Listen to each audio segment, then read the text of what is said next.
Nice heartbeat, eh? Yeah. Pretty good house beat. These little white dots are the fingers of the baby. Oh, wow. That's one leg.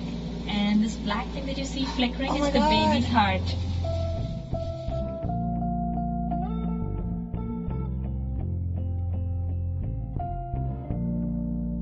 I was about to have top surgery. You were about to have top surgery. And then, you know, should I wait? Should I not wait? You know, I had been on hormones for 5 years by that point. Was it going to be a problem? Was it not going to be a problem if we tried to get pregnant? And, you know... no one really... There was nothing out there about the effects of, like, testosterone and... On your eggs. On your eggs, and then... Nothing. You know, at a time when we both started testosterone, no one even talked to us about saving our eggs. Oh, you want to read some Lego Star Wars? When becoming a parent was something that my partner Diane and I were planning, all of a sudden, like, I hadn't thought about it before, but then it was like, well, what am I going to call myself? Like, I don't feel like mom or the other mother. And partly because of the changes in the queer community with more trans activism happening, it opened up this possibility for me to be dad, which is the most authentic thing I could have done.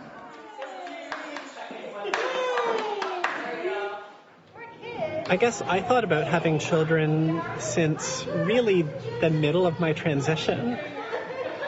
We went with a simple request. Can you take this sperm and do an intrauterine insemination?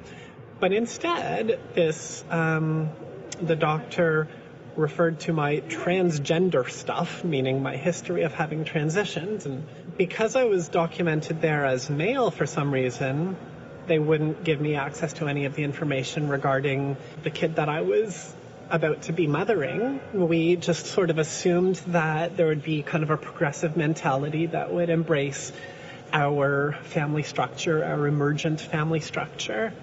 And we were really, again, surprised and dismayed that wasn't the case.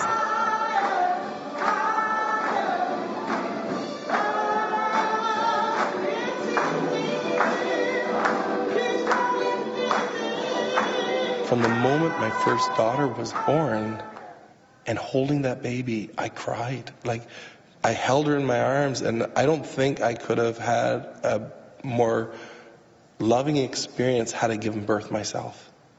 Like, in that moment of her looking up and me looking into her eyes, you become a parent instantly. And then I knew I'd made the right choice by having children. When I came from my other world, I came from the perspective that people had respect and people had opportunities, and there were choices to take advantage of those opportunities. I didn't understand that sometimes there are no opportunities. Those get taken away from you. Before I got married, I bought a piece of land and cleared the land, planted trees, nurtured the whole environment, created a home for my wife and children, ran my business from home so I could be with my kids, acquired and built everything that I needed to be successful. And then through coming out as trans, I slowly lost everything.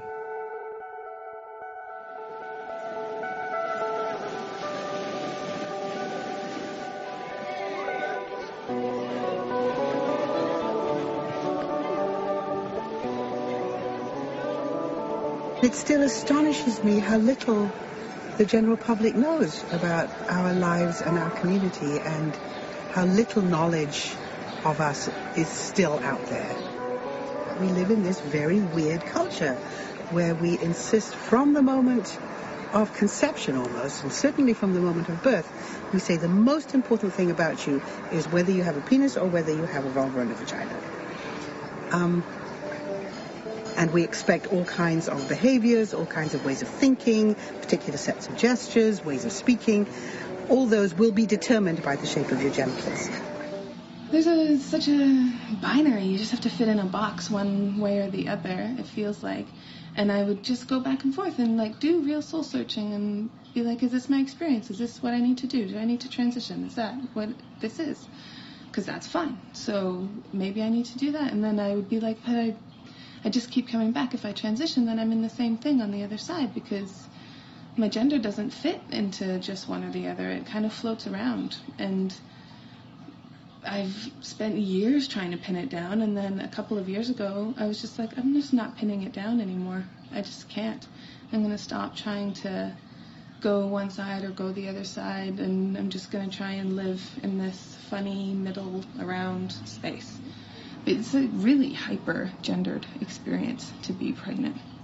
Yeah, and also to have a body that, like, I can't bind, there's just kind of, I do my best. I, like, shaved my hair off and stuff, because I was just like, some part of me has to represent my manly self in all of this, what seems to be such a womanly experience. But it is, it just is what it is. I feel like it's been a gift to help me come out a little bit more.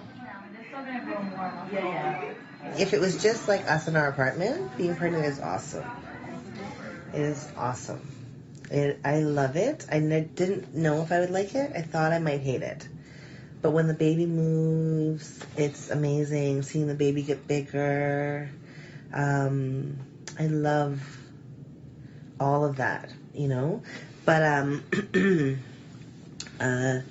it's just as soon as you leave the house, then the problems start.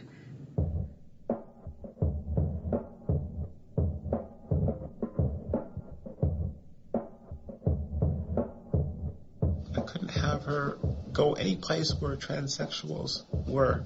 And I remember saying to Joanna, does that mean she can't come home? Because I'm here. Right? So, but, to us, it was really simple. We're not trying to take away anybody else's access or anybody else's. We're just trying to say, I have every right to be an equal parent to our child. And that was the premise of our case, and which meant that she needed to then prove that I, for some reason, was a danger to our child. Being transsexual in itself is not a reason to not have custody, is not a material change in circumstances, is legally how he said it. And that was the beginning of, that was the precedent-setting case here. Like, I think I was like 18 or so when she told me I couldn't call her daddy anymore.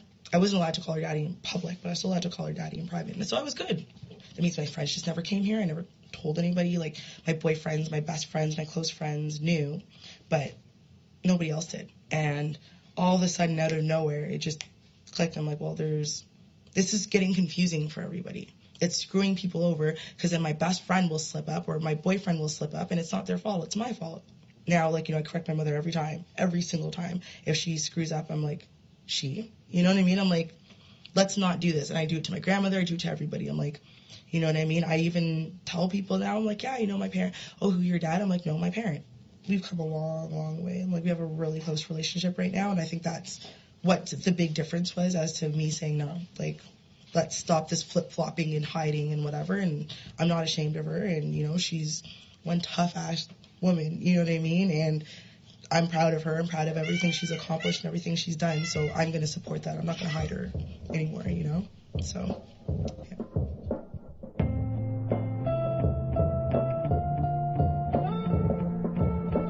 On the street, when people see that you're pregnant, they're happy for the most part. No one will give you a seat on the subway, but they're happy. And they say, oh, mama, hey, mama. And it's like, no, actually, that really doesn't feel right for me. I'm not, but I mean, these are strangers. It's not like I'm going to get into a conversation with every stranger who says that. So you just slough it off. And actually what they're saying is, you're pregnant, congratulations, I'm excited for you, which is a nice sentiment. They're just getting my gender on because, of course, they're not used to, that's the only, it's just automatic that you would think pregnant equals you're a woman. The most important thing is that I live true to myself, and that in that, it will inspire the kid to live true to themselves, and that is all I can really hope for, that they feel confident in who they are, and loved.